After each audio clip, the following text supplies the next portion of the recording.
Assalamualaikum warahmatullahi wabarakatuh. Jumpa lagi di Good Night YouTube channel. Apa kabar nih teman-teman? Semoga kalian yang menonton video ini selalu diberi kesehatan dan dilancarkan rezekinya. Masih dengan Vidi di sini. Pada kesempatan kali ini aku akan menceritakan pengalaman horor dari sekelompok pendaki Gunung Semeru. Jadi, ketika pendakian itu mereka ini sempat bertemu dengan seorang pendaki yang tampak aneh. Jadi, pendaki ini tampak sangat misterius hingga membuat mereka semua ini ketakutan. Untuk cerita lebih lengkapnya silahkan simak video ini sampai selesai. Good night.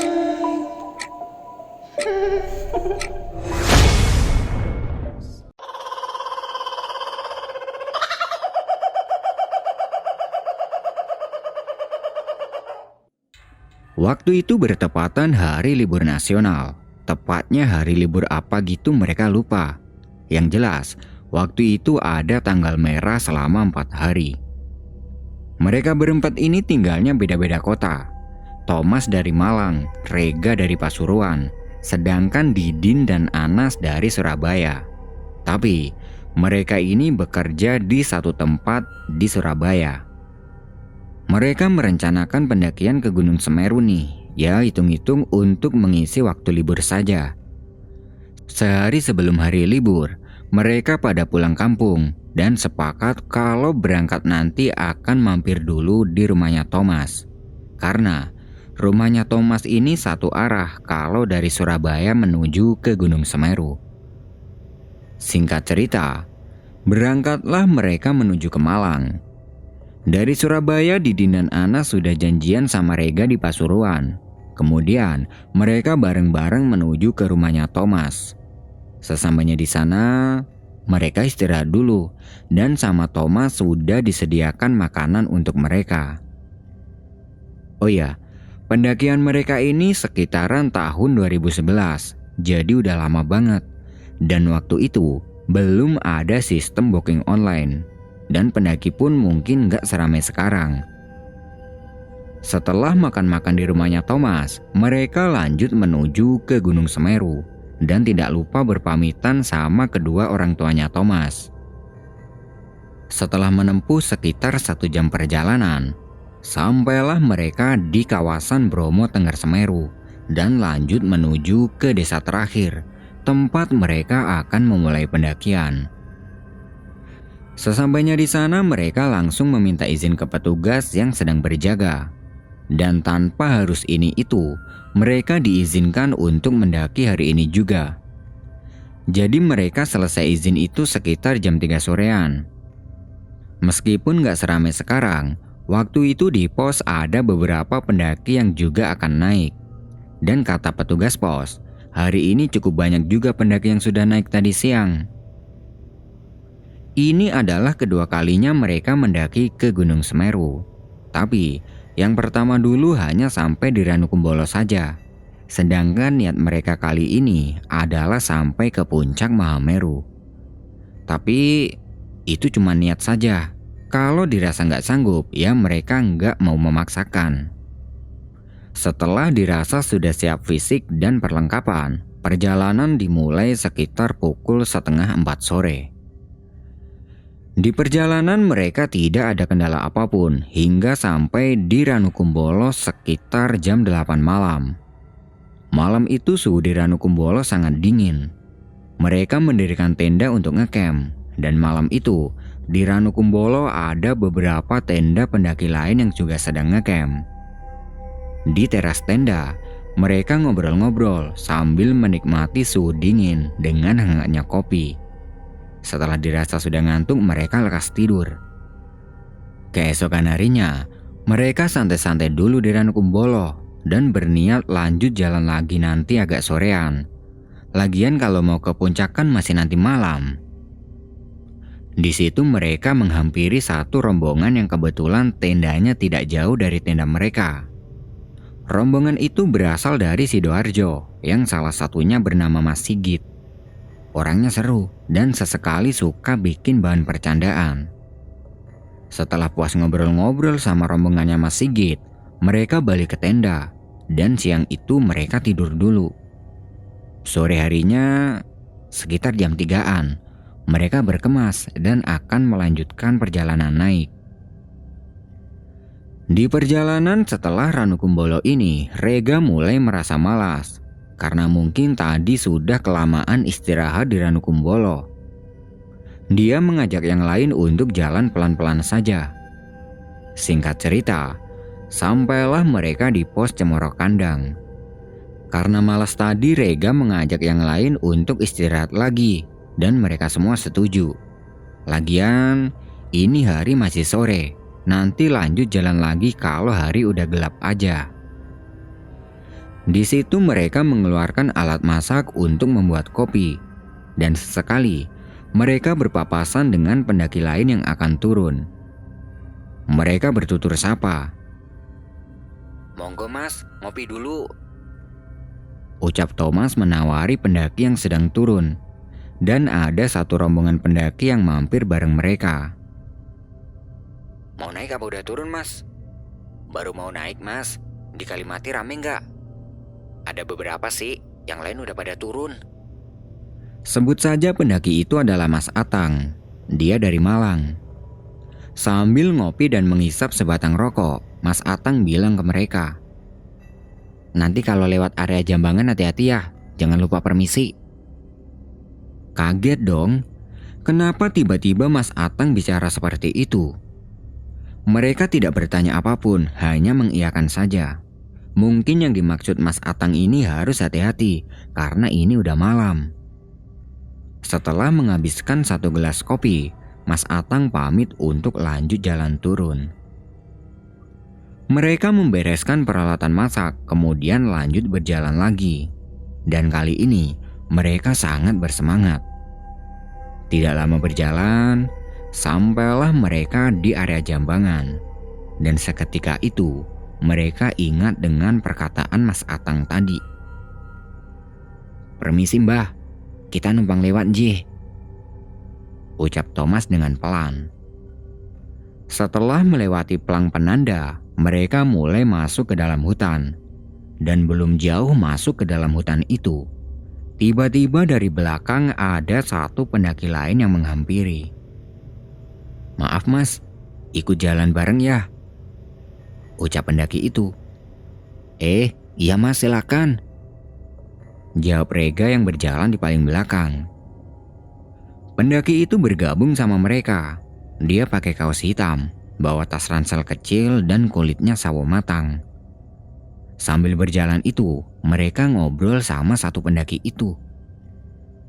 "Sendirian aja ya mas?" "Iya sendirian." "Kok nggak bawa senter mas?"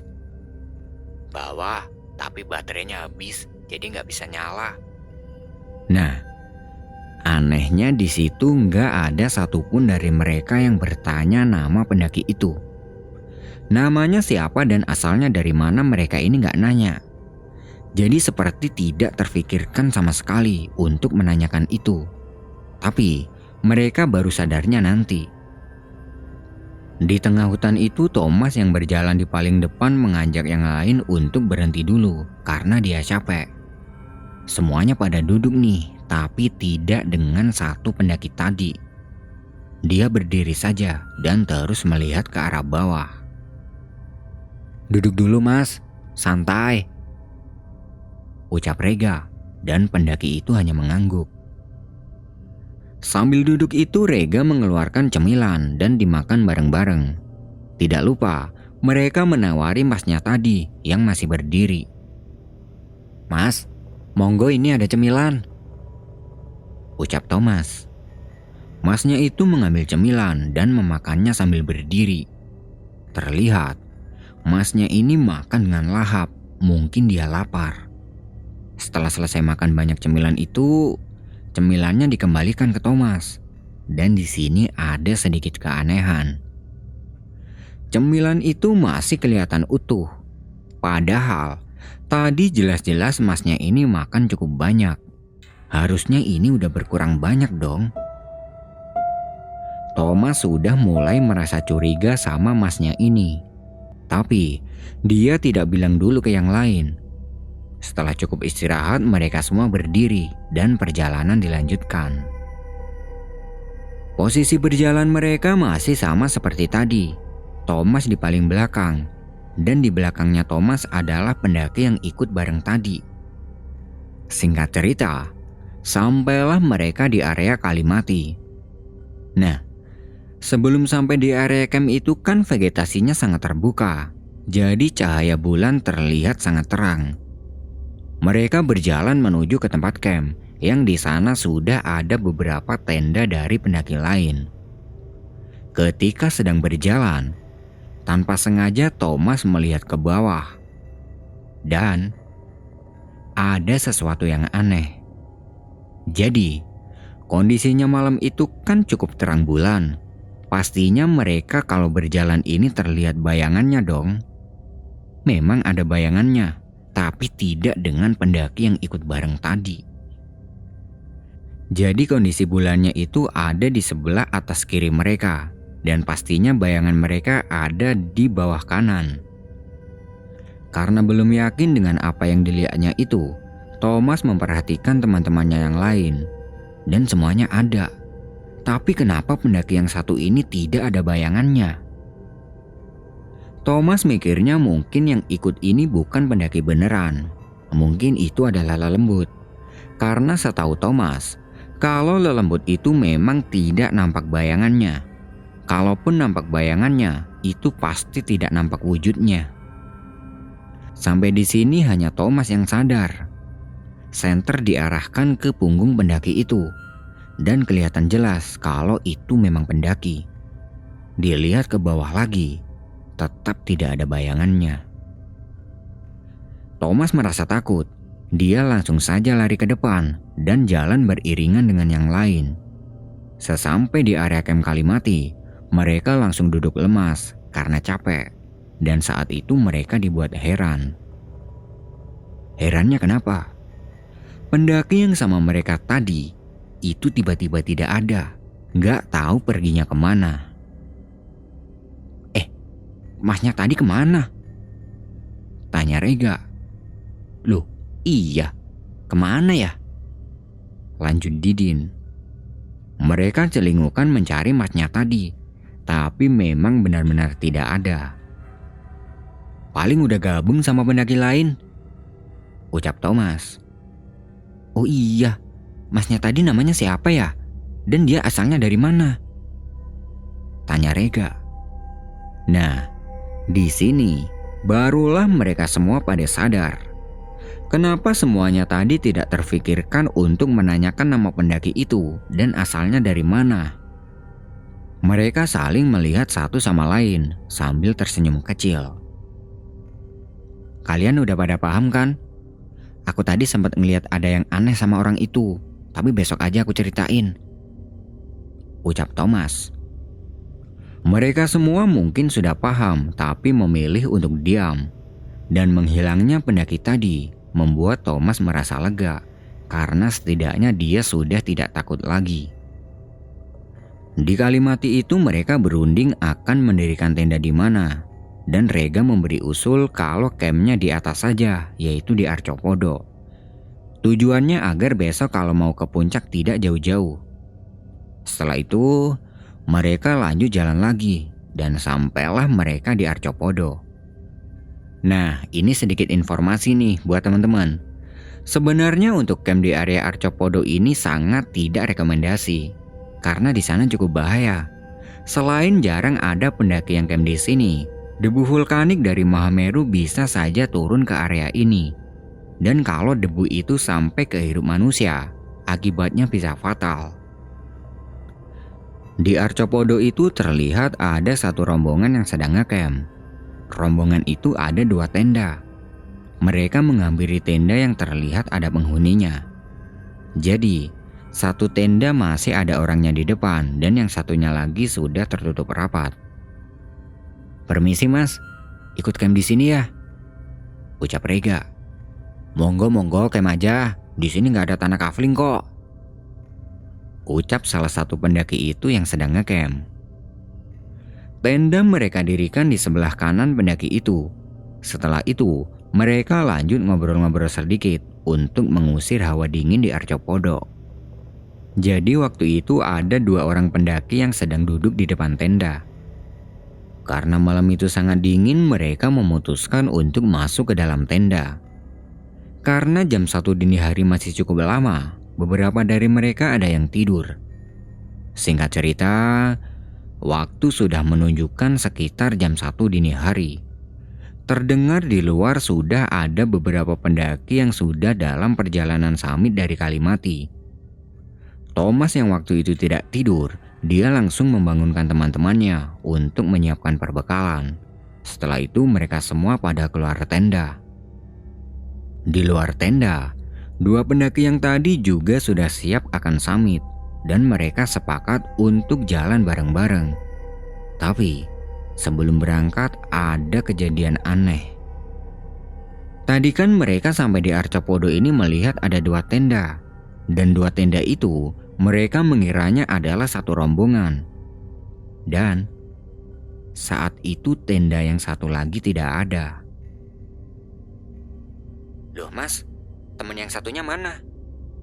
Lah ini, kita cuma berdua kok. Loh, yang tenda di sebelah situ tadi apa bukan rombongannya? Tenda? Di mana mas? Di situ sebelah kiri tenda sampean. Emang ada tenda lain di sini? Perasaan sebelum kalian sampai di sini kita cuma berdua kok di sini dan gak ada tenda lain. Thomas berpikir, lah, tadi jelas-jelas ada 2 tenda, tapi kok kata masnya ini gak ada tenda lain?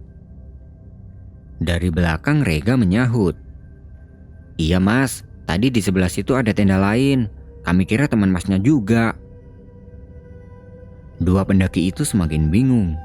Lalu Thomas minta untuk lupakan saja. Anggap saja tadi dia dan teman-temannya ini hanya salah lihat. Karena semuanya sudah siap, perjalanan summit pun dimulai. Di awal-awal perjalanan, mereka mengobrol dengan 2 pendaki itu. Mereka adalah rombongan dari Kediri yang berjumlah 2 orang. Setelah menempuh perjalanan yang sangat berat, akhirnya sampailah mereka di puncak Mahameru tepat ketika matahari sudah terbit. Di puncak, mereka pisah dengan rombongan asal Kediri tadi. Setelah puas menikmati pemandangan, mereka duduk-duduk nih. Dan di situ Thomas menceritakan tentang pendaki yang gak ada bayangannya semalam. Dan juga pas dia makan cemilan. Mendengar itu teman-temannya agak sedikit tidak percaya. Tapi mengingat pendaki itu tiba-tiba hilang, mereka jadi percaya. Dan sampai saat itu mereka masih tidak habis pikir. Kenapa bisa sampai tidak kepikiran tanya nama dan tempat tinggalnya? Logikanya, kalau kita ketemu sama pendaki lain kan pasti tanya nama tuh atau tempat tinggalnya di mana. Tapi akhirnya ya sudahlah. Yang penting di antara mereka tidak ada yang diganggu. Karena hari semakin siang mereka bergegas kembali turun. Sesampainya di tempat camp, mereka langsung berkemas dan berniat nanti masak di Kalimati. Karena waktu itu kondisi di Arcopodo ini cukup berdebu. Ketika sedang berkemas, 2 pendaki asal Kediri tadi datang dan mereka jalan turun bareng. Sesampainya di Kalimati, mereka langsung membuat makanan. Dan 2 pendaki itu pamit untuk jalan dulu. Katanya mereka sekalian akan camp di Ranukumbolo. Singkat cerita, setelah selesai masak dan makan, mereka lanjut berjalan turun. Sesampainya di tempat semalam bertemu dengan pendaki yang tidak ada bayangannya. Tiba-tiba Didin nyeletuk. Kalian semua pada sadar gak sih kalau pendaki yang semalam bareng kita itu mungkin Mas Atang? Ingat kan sama pendaki yang asal Malang yang ikut ngopi sama mereka di Cemor Kandang? Mereka lalu berpikir, loh iya ya, itu mirip banget. Tapi kok gak kepikiran ya? Kata Thomas. Yang lain juga ingat bahwa pendaki itu memang Mas Atang. Tapi pertanyaannya, kenapa Mas Atang balik naik lagi? Kan kemarin dia dalam perjalanan turun. Jadi mereka ini baru pada sadar sekarang. Wah, nggak bener nih. Udahlah, ayo cepet turun. Merinding aku lama-lama, ucap Rega. Mereka melupakan tentang pendaki itu dan lanjut berjalan turun. Sesampainya di Ranukumbolo, mereka hanya sekedar istirahat, kemudian lanjut jalan turun lagi. Singkat cerita, sampailah mereka kembali di base camp sekitar jam 4 sore. Setelah bersih-bersih badan, mereka makan di warung. Dan ketika makan, tanpa sengaja mereka mendengar obrolan dari tim SAR yang juga sedang makan. Katanya, beberapa hari yang lalu ada pendaki asal Malang yang kena hipotermia di jalur. Dan dia meninggal ketika akan dibawa pulang sama ambulans. Mereka semua kaget nih. Yang diomongin itu adalah pendaki asal Malang. Sedangkan Mas Atang itu juga pendaki asal Malang. Iseng-iseng Thomas bertanya sama orang yang sedang mengobrol itu. Habis ada pendaki yang kena hipo ya mas? Iya mas, dia meninggal pas mau dibawa ke rumah sakit. Waduh, kasihan juga ya. Kalau boleh tahu namanya siapa ya mas? Kurang inget sih. Kalau nggak salah namanya Atang gitulah, pendaki asal Malang. Mereka berempat saling melihat satu sama lain. Kalian kenal sama pendaki itu? Kalian rombongan dari mana emang? Tanya tim SAR lagi. Oh enggak mas, kita campuran. Ada yang dari Surabaya, Pasuruan, dan saya dari Malang, jawab Thomas. Setelah makan, mereka langsung menuju ke tempat parkir dan tidak lupa pamit sama dua orang tim SAR itu. Sambil berjalan ke parkiran, mereka ngomongin soal tadi. Kalau ternyata pendaki yang mereka temui itu adalah pendaki yang meninggal karena hipo beberapa hari yang lalu. Mengingat kejadian itu, mereka menggelengkan kepala. Kok bisa dia ikut sama rombongan mereka? Tapi ya sudahlah. Semoga Mas Atang diberi tempat di sisi Tuhan Yang Maha Esa. Sore itu mereka langsung cabut pulang dan menginap semalam di rumahnya Thomas. Besoknya mereka bareng-bareng kembali ke Surabaya. Nah, itu tadi adalah pengalaman horor yang dialami oleh Thomas dan 3 orang temannya ketika melakukan pendakian ke Gunung Semeru. Terima kasih buat teman-teman yang sudah nonton video ini sampai selesai. Aku pamit undur diri dulu ya. Good night and see you next time.